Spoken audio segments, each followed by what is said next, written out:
Amber asks, could you explain Bitcoin to my mom?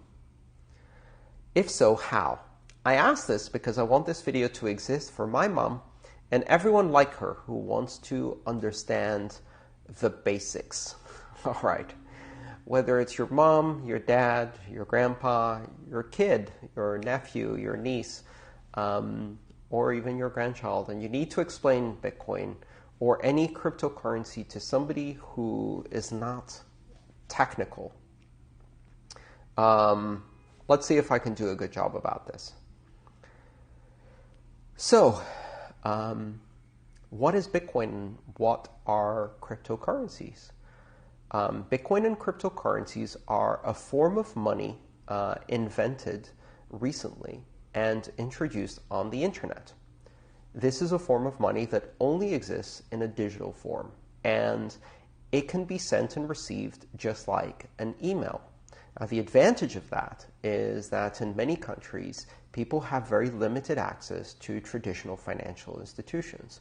But even in developed countries, traditional financial instruments like credit cards and checks and paper money are not suitable for our digital lifestyle. And so it's actually very difficult to use financial systems that were designed in the 1950s, like credit cards, online to do e-commerce. A lot of people suffer from identity theft, charged back transactions, stolen credit cards, being overcharged by vendors once they've given a credit card, and all of these problems and bureaucratic problems with traditional financial payments. One of the advantages of having a new digital currency that lives on the internet and operates entirely in digital form is that it is much more suited to our modern digital lifestyle. So doing things like making payments online is a lot safer, it's faster, and in many cases it's cheaper.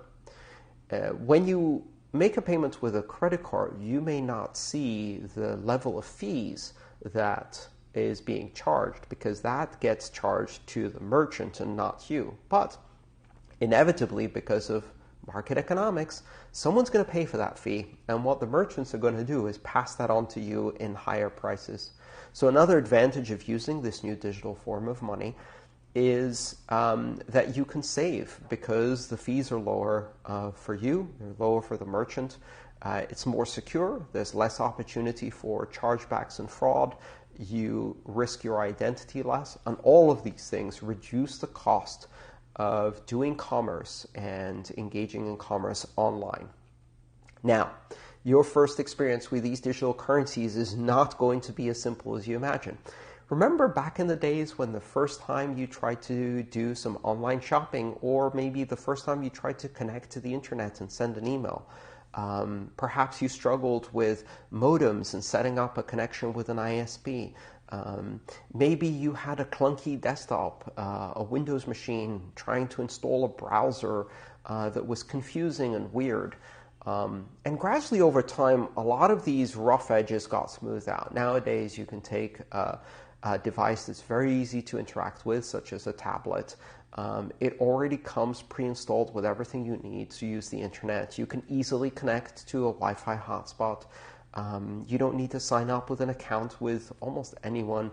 Sending email and doing online shopping is easy. Well, digital currencies are still in the earlier stage, and as a result, the software is pretty clunky. The services are still in their very first iteration. The companies haven't yet developed easy ways to use them.